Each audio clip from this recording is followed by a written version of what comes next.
Today we received additional information about the Alabama High School Athletic Association's return to play plan for fall sports. There will be some restrictions on the sidelines and possibly in the stands, but it will vary from venue to venue. According to our very own Kayla Carlile, local coaches and officials are preparing for such a unique situation.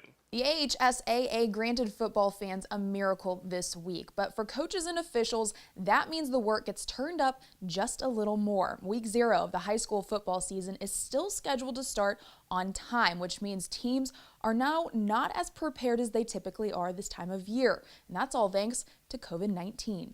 Do you think it's a setback at all for you that you haven't been able to do those competitions and stuff? Oh, no doubt about it. I mean, those things are good, and they're things that help guys get experience and get practice. But it's all fair for everybody because nobody's able to do it, and so it's not like somebody's getting an advantage on you. And I think once you get out there and start playing, it's not going to matter at that point. This year, to put it nicely, has been different. Families, schools, athletic programs, they've all been challenged in ways they've never dreamed. But now, with the state's decision to move forward with fall sports, hope has finally been restored in the Tennessee Valley. They really don't care right now. They're so excited just to be able to get out, do something.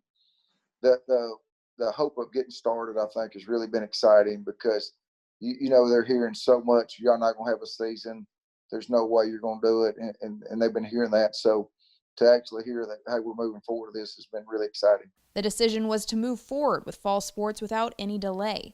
Football, being a primary focus on fans' minds, will be changing some of its typical guidelines. They're going to extend the players' box from the 10-yard line to the 10-yard line. You should note that is the players' box, they're not extending the coach's box. Charge timeouts are going to be extended to 2 minutes.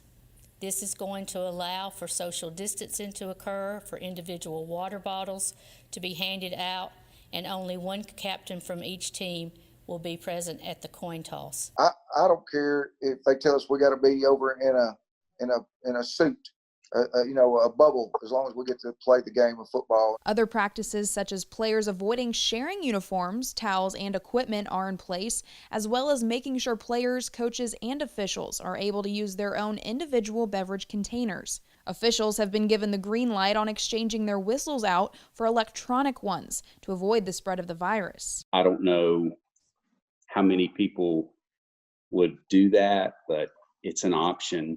Officials this season have just as much to adapt to now that rules are bending, but luckily for most of those involved, the game will stay about the same. We understand schools may have to start and stop, delay, play at a later date, schedule and reschedule, but schools will have the autonomy of when to allow their teams to participate. First games are still scheduled to start the week of August 21st. You can catch all of the high school football action on our First Down Friday night show at 10 o'clock right here on WZDX. In Huntsville, I'm Kayla Carlile, WZDX Sports.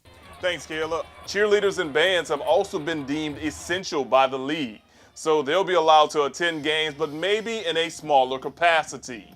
We do not govern cheerleading and band, but we encourage all school systems to provide an opportunity for the band to participate and for cheerleaders to be part of the contest.